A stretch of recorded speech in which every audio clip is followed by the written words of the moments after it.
चलिए तो हम सैंपल पेपर सॉल्व कर रहे हैं, ठीक है, टर्म 2 के मैथ्स के। तो सैंपल पेपर 1 है, सेक्शन ए, फर्स्ट क्वेश्चन। तो क्वेश्चन कहता है 1/2 is the root of the equation x² + kx - 5/4 = 0, find k। तो ये क्वाड्रेटिक का क्वेश्चन है, सिंपल क्वेश्चन है, 2 नंबर का है। सेक्शन ए में अच्छे क्वेश्चन होते हैं 2 नंबर के। तो ये कह रहा है 1/2 जो है वो रूट है इक्वेशन का, तो k की वैल्यू फाइंड करनी है इस इक्वेशन में। ये जो इक्वेशन है ना, इसमें k की वैल्यू फाइंड करनी है। तो आपको कुछ नहीं करना, x की जगह 1/2 डाल के बस x की जगह 1/2 डाल के सॉल्व कर दो, k की वैल्यू आ जाएगी। तो x की जगह 1/2 डाल रहा हूँ, प्लस k 1/2 - 5/4 = 0। अब इसको सॉल्व कर दो, k की वैल्यू आ जाएगी। ये देखिए, बस यहाँ मैंने इक्वेशन में, इस इक्वेशन में x की जगह k/2 डाला और सॉल्व करता चला गया, तो k की वैल्यू आ गई k = 2, जो कि आंसर। अब बताओ ये 2 नंबर का क्वेश्चन इजी था कि नहीं था? ये सैंपल पेपर में है, इसी टाइप के क्वेश्चन आएंगे सैंपल पेपर में, कराता रहूंगा आपको, देखते जाओ, प्रैक्टिस करते जाओ। ये पहला क्वेश्चन है, चलो दूसरे क्वेश्चन पे चलते हैं जल्दी से। सेकंड क्वेश्चन देखो, a conical tent is to accommodate 77%, each person must have 16 metre cube of air to breathe, radius of tent is 7 metre, find the height of the tent. Simple volume का question है tent का।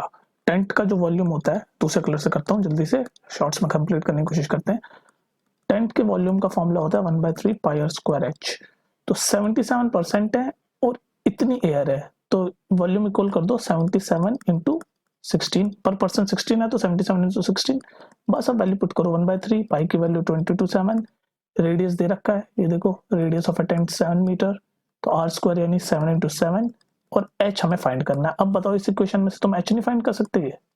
ये तो question है बस। ये question जो मैंने डब्बे में लिखी है, इसमें से h फाइंड कर दो काट पीट के। अब ये भी मैं सिखाऊं तो मैं काटना पीटना, अब डायरेक्ट मैं लिख रहा हूँ इसका आंसर, h की वैल्यू आ जाएगी 24 मीटर, जो कि आंसर। काट पीट लो उसको जल्दी से।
देखिए इस क्वेश्चन को देखो, ये स्टैटिस्टिक का क्वेश्चन है। स्टैटिस्टिक मैंने बताया नहीं आपको, पढ़ाया नहीं ठीक से, लेकिन ये फॉर्मूले डायरेक्ट फॉर्मूले पे बेस्ड है, कोई भी समझ सकता है। तो ये फॉर्मूला है, ये जो मैंने व्हाइट बॉक्स में लिखा है, mode equal to L plus H F M minus F one plus F M minus F two. तो ये सारी चीजें क्या होती है वो समझ लो आप।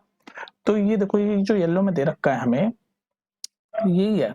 ये क्या, ये इंटरवल है 0 से 20, 20 से 40, ये इंटरवल है। और ये फ्रीक्वेंसीज हैं 35, 315। तो एफएम पहले समझ लो, एफएम क्या होता है? एफएम होता है सबसे बड़ी फ्रीक्वेंसी। तो सबसे बड़ी फ्रीक्वेंसी यहाँ पर 315 है, साफ ही दिख रही है। तो एफएम की वैल्यू होगी 315। एफएम क्या, एफ1 क्या होता है? मतलब जो सबसे बड़ी फ्रीक्वेंसी है, इसको एम इसलिए बोला है, मॉडल बोलते हैं जो सबसे बड़ी फ्रीक्वेंसी है। तो एफ1 होता है जो उससे पहले वाली फ्रीक्वेंसी। तो भाई उससे पहले वाली 35 है, ठीक है। F2 मतलब जो सबसे बड़ी फ्रीक्वेंसी है उसके बाद वाली, यानी कि ये 120 हो गई, ठीक है।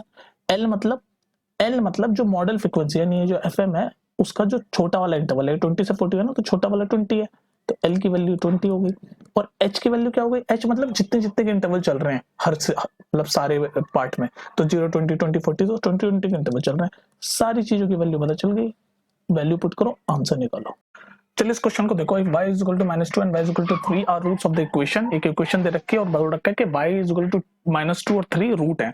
तो रूट जो होते हैं तो सीधे इक्वेशन में डालो, जब भी रूट आ जाए तो ये इक्वेशन में सीधे डाल दो, y is equal to -2 तो इक्वेशन में डालो, एक बार -2 डालो तो 3 -2 क्या होगा 4। मैं डायरेक्ट लिख रहा हूँ -2a -2 plus 2b equals to 0। तो ये एक इक्वेशन बनेगी, जैसे 12 प्लस 4a प्लस 2b, ये एक इक्वेशन बन गई, ठीक है। यहाँ तक समझ आ गया। अब similarly y is equal to 3 डालो तो एक और इक्वेशन बनेगी, जो मैं आपको डायरेक्ट लिख के दिखाता हूँ। y इज इक्वल टू 3 की वैल्यू डालोगे इस इक्वेशन में तो दूसरी इक्वेशन बनेगी, जो मैं लिख के दिखाता हूँ। ये बन गए, देखो इक्वेशन 1 और 2। अब ये इक्वेशन 1 और 2 है, इन दोनों को सॉल्व करके a और b की वैल्यू निकाल लो। यही तो पूछा क्वेश्चन में, फाइंड a और b। तो इन दोनों को सॉल्व कैसे करते हैं ये आपको पता है, ये हमने बहुत सारे क्वेश्चन इसके करे हैं, टर्म 1 में भी करे हैं। तो आप ये सॉल्व करो और आंसर लिखो, और अगर नहीं आया तो कमेंट में बताना कि नहीं हुआ solve. 6th question, a line through the center O of a circle जिसका रेडियस है 5 centimetre cuts the tangent at point P on the circle at Q such that OQ is equal to 30 centimetre, find the length of PQ। देखो ये पता है, एक circle है, centre O और उसका रेडियस है 5, ठीक है। और ये कह रहा है कि एक P पॉइंट पे से एक टेंजेंट जा रही है, तो एक P पॉइंट है, टेंजेंट जा रही है, और क्या रखा है कि OQ Q तक जा रही है टेंजेंट, और OQ की वैल्यू दे रखी है ये 13, और PQ की पूछ रही है, ये इसकी पूछी है PQ की। तो देखो, और हमें पता है कि जो पॉइंट ऑफ कांटेक्ट होता है टेंजेंट का, यानी कि P और सेंटर ऑफ अ सर्कल, ये 90 डिग्री पे परपेंडिकुलर होते हैं एक दूसरे के। तो ये पाइथागोरस लगा के आप PQ की वैल्यू निकाल सकते हैं। ये वाला पता है 5 है, पता है 13 है, तो मैं तो डायरेक्ट बोल सकता हूँ कि PQ की वैल्यू 12 है, क्योंकि मैंने आपको टर्म 1 में भी एक चीज बताई थी, जो ट्रिपलेट्स होते हैं ट्रिग्नोमेट्री के, वो लिख देता हूँ। तो देखो लो कुछ ट्रिपलेट हैं। चलिए हम सेक्शन बी पे आ गए। 7th क्वेश्चन, 3 मार्क के हैं अब ये सेक्शन बी में। Draw a circle of radius 3 centimetre, take 2 point P and Q as one of the extended diameter, each at a distance of 7 centimetre from center, draw a tangent to the circle from this point P and Q। तो देखो, मैं ये construction का question है, तो मैं आपको step बता दूं। तो सबसे पहले एक सर्कल बनाओ, लिखा हुआ है, कहाँ गया, अरे भाई सर्कल बनाओ ना, रेडियस 3 सेंटीमीटर का, ठीक है। तो ये मैं जल्दी करता हूँ, ये 3 सेंटीमीटर का एक सर्कल। देखो कंस्ट्रक्शन है, मैं कैसे समझाऊं, मैं स्टेप बता सकता हूँ कि पहले आपको 3 सेंटीमीटर का एक सर्कल बनाना है, ठीक है। बना लिया आपने, उसके बाद फिर आप एक्सटेंड कर दो, ये कह रहा है एक्सटेंड डायमीटर, तो ऐसे यहाँ से ऐसे डायमीटर ये O है, तो एक P ले लो और एक Q ले लो, इन दोनों का डिस्टेंस साथ साथ है, ठीक है। फिर उसके बाद आप क्या करो, तीसरे स्टेप पे इनका परपेंडिकुलर बाइसेक्टर बनाओ, यहाँ पर ऐसे इधर भी बनाओ इधर भी बनाओ, ऐसे परपेंडिकुलर बाइसेक्टर, और जहां ये काटेगा ना उसको M बोल दो, और जहां ये काटेगा उसको N बोल दो, ठीक है। अब आप क्या करो, इस M को सेंटर मान के, मैं तीसरा स्टेप, एक सर्कल बनाओ ऐसे। ये मैं ठीक से नहीं बना पा रहा, ऐसे काटेगा वो सर्कल, ये ओरिजिनल सर्कल को। सिमिलरली इसको N को, जहां पर ये काटे N को सेंटर मान के एक और सर्कल बनाओ ऐसे, ठीक है। और जहां ये काट रहा है उसको A ले लो, B ले लो, और यहाँ से जो काट रहा है C ले लो और D ले लो, बस। फिर ये बस ज्वाइन कर दो सारी, ये P A को ज्वाइन कर दो, P B को ज्वाइन कर दो, ये क्या था Q था ना, Q C को ज्वाइन कर दो, ये सब टेंजेंट बनेगी, और Q D। तो ऐसा कुछ फिगर बनेगा। अब देखो, ये अगर आपको समझ ना आए तो दोबारा सुन लेना, कंस्ट्रक्शन में मैं इतने कर सकता हूँ। बाकी और कोई प्रॉब्लम आप कमेंट में लिखो, मैं और डिटेल में बता दूंगा। ये कंस्ट्रक्शन का क्वेश्चन है, स्टेप समझ लेना, 2-3 बार सुन लेना, शॉर्ट समझ आ जाएगा, ठीक है। Question number 8, from the top of a building 60 meter high, the angle of elevation depression of the top and foot of another building is alpha and beta, find the height of second building. तो question ये कह रहा है कि एक building है जिसकी height है 60 मीटर और एक और दूसरी बिल्डिंग है जिसकी हाइट हमें फाइंड करनी है। तो उसका उस बिल्डिंग के टॉप पे जब हम एंगल ऑफ एलिवेशन जो है वो दे रखा है यहाँ से अल्फा, और उसके बॉटम पे, ये जो बॉटम है ना, इस पे जो एंगल ऑफ डिप्रेशन है इसको दे रखा है बीटा। तो इसको हम यहाँ भी लिख सकते हैं बीटा ना, यहाँ आ जाता है बीटा, ठीक है। और ये जो दोनों के बीच में डिस्टेंस, इसको x मान लो, तो ये तो 60 है ही, इसको h मान लो। ये क्वेश्चन सॉल्व करेंगे अब हम। देखो अब यहाँ से अगर इसमें ये जो छोटा ट्राइंगल बन रहा है, जो इसमें 10 बीटा लिए लिखें तो क्या होगा, 10 बीटा परपेंडिकुलर अपॉन बेस। तो यहाँ से देखो x की वैल्यू आ जाएगी 60 कॉट बीटा, क्योंकि 10 बीटा परपेंडिकुलर यानी 60 और बेस x, और उसको जब करेंगे तो x is equal to 60 cot beta. ठीक है, यहाँ तक बात आ गई समझ। अब आगे चलो, ये x की वैल्यू यानी ये वाली वैल्यू हमने निकाल दी है x की, ये वाली, ठीक है। क्या निकाली, ये x is equal to 60 cot beta. ये समझ आ गया ना, 10 की वैल्यू होती है परपेंडिकुलर अपॉन बेस। ये वाला क्वेश्चन है उसका हाइट एंड डिस्टेंस का, बहुत सारे क्वेश्चन कराया मैंने डिटेल में, अभी तो हम पेपर सॉल्व कर रहे हैं। अभी पूछ रहा हाइट ऑफ ये सेकंड बिल्डिंग, तो हाइट ऑफ सेकंड बिल्डिंग क्या होगा, 60 प्लस h। अब h निकालते हैं इस वाले में, ये जो मैं दूसरे कलर से कर देता हूँ, ये जो ब्लू से कर रहा हूँ ना, ये जो ब्लू से कर रहा हूँ इस वाले ट्रायंगल में लगाते हैं। तो 10 अब लगाएंगे 10 अल्फा, ब्लू से लिख देता हूँ 10 alpha is equal to perpendicular ये h, और बेस अभी हमने निकाला x की वैल्यू, ये बेस तो यही रहेगा ना, ये x और ये x एक ही तो बात है, 60 कॉट बीटा। तो 60 कॉट बीटा, आई होप आपको दिख रहा हो, इधर कर देता हूँ 60 कॉट बीटा, ठीक है। 60 कॉट बीटा आ गया। अब ये पूछ रहा है हाइट ऑफ अ बिल्डिंग, तो हाइट ऑफ अ बिल्डिंग यानी ये 60 प्लस h, तो 60 प्लस यहाँ से h की वैल्यू निकाल लो, ये जो बॉक्स है इसमें से h की वैल्यू क्या होगी, 10 alpha 60 cot beta, 10 alpha 60 cot beta, और यही आंसर, यही हाइट। हाइट यहाँ से निकाली और 60 ये है ही, पूरी हाइट पूछे ना यहाँ से यहाँ तक, ये जो मैं ब्लू से बना रहा हूँ ये पूरी हाइट ही होगी कि छोटा वाला h ऊपर और नीचे 60 तक तो है ही। तो 60 प्लस 10 अल्फा 60 कॉट बीटा। अब इसको कॉमन नॉर्मल ले लेना 60, बाकी आंसर यही है, ठीक है। The radii of two concentric circle 13 and 8, AB is the diameter of a bigger circle, BD is the tangent to the smaller circle, touching it at D, find the length of BD। बहुत अच्छा question है और मैं बोलूंगा 10th class के बच्चों के लिए थोड़ा सा डिफिकल्ट हो सकता है, तो मैं आपको पहले तो हिंट देता हूँ, ये आप करोगे आप सॉल्व, और नहीं हुआ तो कमेंट में बताओ, हम बैठे हैं। इसमें 2 बार पाइथागोरस लगेगी, पाइथागोरस 2 बार लगेगी तब आएगा आंसर। हमें एडी की लेंथ निकालनी है, तो 2 कॉन्सेंट्रिक सर्कल है, एक ऐसा कॉन्सेंट्रिक मतलब जिसका सेंटर सेम होता है, तो सेंटर सेम है, जो छोटा वाला सर्कल है उसका रेडियस है 8 और ये बड़ा वाला सर्कल है रेडियस है 13, ठीक है। और ए भी डायमीटर है बड़े वाले का, तो ये ज्वाइन कर दो, तो ए और बी ये डायमीटर है। उसके बाद बी से एक टेंजेंट जाती है, क्वेश्चन बता रहा हूँ मैं क्या है, तो ये डी पे टेंजेंट चली गई, और यही पूछ रहा है आपसे इस एडी की लेंथ, एडी की लेंथ ये वाली लेंथ पूछ रहा है। तो आप जल्दी सॉल्व करो और बताओ कितना सॉल्व हुआ कितना नहीं हुआ। मैंने आपको बता दिया इसमें 2 बार पाइथागोरस लगेगी, ठीक है, करके बताओ, और नहीं हो तो बोल देना सर नहीं हुआ, मैं क्वेश्चन करा दूंगा। चलिए इस क्वेश्चन को देखो, what is being pump out through a circular pipe whose internal diameter is 8 cm and radius 4 cm है। अगर फ्लो ऑफ वाटर 80 सेंटीमीटर पर सेकंड है तो 1 लीटर मतलब कितना लीटर पानी निकलेगा 1 घंटे में। तो देखो इस क्वेश्चन में ये वॉल्यूम का क्वेश्चन है, एक पाइप है जिसका इंटरनल डायमीटर 8 है, तो रेडियस 4 सेंटीमीटर हो गया, और ऐसे पानी निकल रहा है इसमें से, ठीक है, और स्पीड दे रखी है पानी की 80 सेंटीमीटर पर सेकंड। तो पर सेकंड कितना पानी निकलेगा, उसका फॉर्मूला है पाई आर स्क्वायर एच। वॉल्यूम डालो सीधे 22/7, आर की वैल्यू है 4 यानी 4 into 4, और h होगा ये कितनी स्पीड से जा रहा है पानी, वो h होगा, तो 80। इसको सॉल्व कर दो तो 1 सेकंड में कितना पानी निकलेगा वो आ जाएगा। उसके बाद फिर इसको लास्ट में 3600 से कर दो। क्यों 3600, क्योंकि 1 आवर का पूछा है और 1 आवर में 3600 सेकंड होते हैं, तो लास्ट में इससे मल्टीप्लाई कर देना तो फाइनल आंसर आ जाएगा आपका, ठीक। The shade of a vertical tower on a ground level increases by 10 when the angle of elevation of sun changes from 45 to 30 degree, height of a tower पूछा है। तो देखो ये एक हाइट है, ये टावर है, ठीक है, इसकी हाइट मान लो h है, और पहले उसकी शेडो यहाँ पड़ रही है जो कि मान लो एंगल है 45 डिग्री, फिर उसके बाद ये रहा, फिर उसके बाद उसकी शेडो यहाँ पड़ रही है ग्राउंड के साथ जिसका एंगल है 35 डिग्री, ये रहा, ठीक है। और ये जो डिस्टेंस है ना ये बढ़ गया 10, ये लिखा है ना डिस्टेंस इंक्रीजेस बाय 10, तो मान लो पहले x था तो ये 10 और बढ़ गया बस। तो हाइट ऑफ द टावर यानी h की वैल्यू पूछ रहा है, तो हम पहले 30 डिग्री पे लगाएंगे, 10 है परपेंडिकुलर यानी कि h, और बेस है पूरा x प्लस 10, तो 10 30 की वैल्यू होती है 1/√3, एच एक्स प्लस 10, ठीक है। तो ये इक्वेशन 1 आ गई, ये जो बॉक्स में बना रहा हूँ इक्वेशन 1 आ गई। फिर उसके बाद 1045 पे लगाएंगे यहाँ से, तो 1045 परपेंडिकुलर तो एच ही है और नीचे बेस ही, बस इतना होगा एक्स तक। तो यहाँ से एच की वैल्यू होगी 1045 1 होता है एक्स। तो इस एच की वैल्यू चाहिए, एच की वैल्यू चाहिए तो एक्स की जगह हम इस इक्वेशन में एच पुट करके आंसर निकाल सकते हैं, दैट्स इट। देखिए इस क्वेश्चन को देखो, स्टैटिस्टिक का क्वेश्चन है, मैंने पढ़ा नहीं है लेकिन क्वेश्चन से ही समझते हैं। सबसे पहले ये जो व्हाइट वाला जो बॉक्स बना है, इसमें जो व्हाइट वाला है ये सॉल्यूशन का पार्ट है।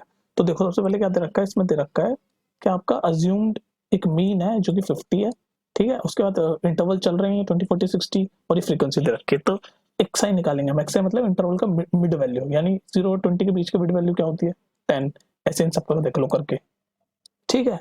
अब नेक्स्ट टेबल देखो, डी आई निकालना है। तो डी आई में क्या होगा, एक्स आई यानी ये जो मिड वैल्यू माइनस ए, और ए क्या है ये जो 50 अज्यूम्ड मीन, तो ये करके देख लो। उसके बाद लास्ट टेबल देख लो एफ आई डी आई, तो डी आई हमने यहाँ पर निकाल दिया और एफ आई ये फ्रीक्वेंसी है, तो F I into D I यानी फ्रीक्वेंसी और उसको मल्टीप्लाई करके। अब नेक्स्ट टेबल ये देख लो फिल कर देता हूँ, ठीक है। तो ये सारे टेबल भर दिए हमने। अब हम सीधे फॉर्मूले में लगाएंगे और आंसर निकालेंगे, 2 इक्वेशन बनेगी। अब ये क्वेश्चन आप आराम से देख लो, ये हमने टेबल बना लिया, एक्स आई ले लिया, डी आई ले लिया, एफ आई डी आई ले लिया। एक्स आई मतलब मिड वैल्यू है, जो इंटरवल की मिड वैल्यू है, ऐसे करके हमने टेबल बना दिया, ठीक है। हमें बेसिकली F1 और F2 ये जो मिसिंग टर्म है इनकी वैल्यू निकालनी है। तो अब देखो नेक्स्ट स्टेप क्या होगा, एक फॉर्मूला होता है, वो देख लो। अब वो फॉर्मूला क्या होता है आराम से समझते हो, क्वेश्चन से समझो और दोबारा देख लेना 3-4 बार शॉर्ट से। तो नेक्स्ट होगा, अच्छा जी, अब नेक्स्ट स्टेप देखो, ये फ्रीक्वेंसी ये वाला देख रहा हूँ फ्रीक्वेंसी, इसका सम दे रखा है 120, ये 17 F1। तो इसको मैं ऐड करूं तो ये बनेगा 17 प्लस 32 कितना होता है 49, 49 प्लस 19 कितना हुआ आपका 68। तो 68 plus F1 plus F2 is equal to 120। तो यहाँ से F1 प्लस F2 की वैल्यू क्या आ जाएगी, 120 माइनस 68 कितना होता है 52। तो ये क्वेश्चन फर्स्ट हो गई, ठीक है। बॉक्स में याद रखो क्वेश्चन फर्स्ट, ठीक है। अब हम फॉर्मूला लगाएंगे, कहाँ लगाऊं जगह भी नहीं है, टेबल आपको समझ आ गया ना। अब फॉर्मूला ऐसे होता है, ए अज्यूम मीन 50 दे रखी थी क्वेश्चन में, तो फॉर्मूला ऐसे होता है, देखो मैं येलो कलर से लिख के दिखाता हूँ, यहाँ लिखता हूँ छोटा छोटा लिख रहा हूँ, समझ जाना। ए प्लस समेशन ऑफ, ये समेशन का साइन होता है ऐसे, F I D I upon में एन, ठीक है। ये फॉर्मूला है ये, और ये किसका फॉर्मूला होता है, ये मीन हम निकाल रहे हैं, मीन की वैल्यू हमें 50 दे रखी है, तो इज इक्वल टू 50 हो जाएगा ये। यहाँ तक बात समझ आ रही है। अब देखो आप पूछोगे एफ आई डी आई क्या है, तो एफ आई डी आई ये जो हमने निकाला है ये इस वाले में, इस वाले टेबल में लास्ट में एफ आई डी आई तो वैल्यू निकालनी है। तो इस एफ आई डी आई की वैल्यू को सम कर लो आप, माइनस 680 माइनस 20 F1, ये तो 0 है, 20 F2 प्लस 716 सबको ऐड करो, उसका सब वो आ जाएगा, प्लस ए की वैल्यू 50 क्वेश्चन में दे रखी थी हमें, ए की वैल्यू 50 ये गिवन था हमें, ठीक है। तो देखो मैं इसको, ये फॉर्मूला देख लिया, मैं इसको मिटाने वाला हूँ, इसको देख लो, ठीक है। तो इस फॉर्मूला में मिटा देता हूँ, फॉर्मूला में मिटा देता हूँ। और एन पता क्या है, F I D I upon N है ना फॉर्मूला, वो एन ये टोटल फ्रीक्वेंसी का जो सम होता है ना उसको एन बोलते हैं, ठीक है। तो ए जो कि 50 है क्वेश्चन में दे रखा है, plus summation of F I D आई, तो इसका जो सम करोगे ना इसका इन सबका, तो मैं इसका ये वाले डब्बे का सम यहाँ से यहाँ तक, यानी -60 -680 -20 F1, इसको जब आप सम करोगे तो ऐसा बनेगा, देखो 80 -20 F1 प्लस 20 F2, ठीक है, ये सम बनेगा। अपॉन में n की वैल्यू हमने क्या निकाली है, ये n की वैल्यू ये 120 इक्वल्स टू 50, जो कि 0 हो जाएगा, ठीक है, क्योंकि वो a है। तो ये a की वैल्यू हमने निकाली, तो बेसिकली 50 उधर जाके कट जाएगा तो 0 हो जाएगा। तो ये हमारी फाइनल है, ये जो डब्बे में बना रहा हूँ ये इक्वेशन बनी। अब इसको सॉल्व करोगे 120 भी 0 हो जाएगा उधर जाके, तो जब आप इसको सॉल्व करोगे तो एक और सेकंड इक्वेशन आएगी, मैं डायरेक्ट लिख रहा हूँ सॉल्व करके, डायरेक्ट लिख रहा हूँ सॉल्व करके। देखो ये अगर किसी बच्चे को इसमें दिक्कत आ रही हो ना तो बता देना किस पार्ट में समझना है, मैं दोबारा समझा दूंगा, ऐसे घबराने वाली बात नहीं। तो सेकंड इक्वेशन जो आपकी बनेगी ना वो बनेगी F1 minus F2 equals to 4, ये बन गई सेकंड इक्वेशन। तो ये हो गई फर्स्ट इक्वेशन, और ये जो डब्बे में बना रहा हूँ ये हो गई सेकंड इक्वेशन। इन दोनों को सॉल्व करके F1 और F2 की वैल्यू निकाल लो, वही तो पूछी थी मिसिंग टर्म, ये रहा मिसिंग टर्म F1 और F2। तो इनको सॉल्व कर लो, कैसे सॉल्व करोगे, मैं सॉल्व करने का आसान तरीका बताऊं, 1 प्लस ये वाला फर्स्ट इक्वेशन में F2 प्लस में, सेकंड इक्वेशन में F2 माइनस में, तो फर्स्ट और सेकंड इक्वेशन को ऐड कर दो। तो जब ऐड कर दोगे F2 कट जाएगा, तो क्या बनेगा, बनेगा 2F1 is equal to 52 plus 4 56। तो यहाँ से F1 की वैल्यू आ जाएगी 56/2 इज इक्वल टू 28। 56/2 कितना होता है 28, और F1 की वैल्यू आ गई 28, तो यहाँ पर डाल दो F1 की वैल्यू। तो 52 माइनस 28 करोगे तो क्या आएगा, 52 माइनस 28 करोगे तो 24 आ जाएगा। तो F1 की वैल्यू भी आ जाएगी 24। तो F1 की वैल्यू आ गई 24, सॉरी F2 की वैल्यू आ गई 24 और F1 की वैल्यू आ गई 28। तो यही है। अब ये बहुत ही इंपॉर्टेंट है, इसको 3-4 बार रिपीट करके देख लेना, इसमें सारे कॉन्सेप्ट क्लियर हो रहे हैं आपके, ठीक है। अरे इधर करो, Ram ask labour to dig a well up to 10 metre, labour charge 150 for the first metre and increase 50 metre, increase 50 rupees for every subsequent metre. तो मतलब शुरू में 150 लेता है, फिर हर मीटर के 50 रुपए बढ़ाता है, और फाइनली लेबर ने कहा कि 150 550 रुपए मुझे दे दो। तो ये पूछ रहा है पहला क्वेश्चन कि हाउ मच मनी सेव करेगा, मतलब अगर गलत मांग रहा है शायद ये पैसे।